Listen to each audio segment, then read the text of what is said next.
اعوذ باللہ من الشیطان الرجیم، بسم اللہ الرحمن الرحیم۔ محترم حضرات، السلام علیکم۔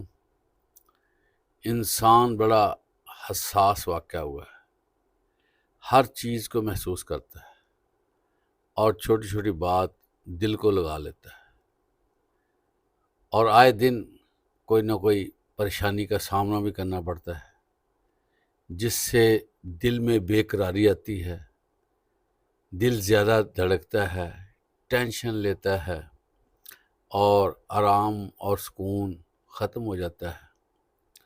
آپ صلی اللہ علیہ وسلم نے فرمایا کہ اگر تمہارا دل بے قرار ہو جائے، تمہیں اگر بے چینی ہو جائے، تم اگر سکون محسوس نہ کرو، تو یہ کلمات ادا کرو: یا حیو یا قیوم برحمتک استغیث۔ اے ہمیشہ سے، ابد سے زندہ اور ابد سے قائم رہنے والے رب، میری مدد فرما۔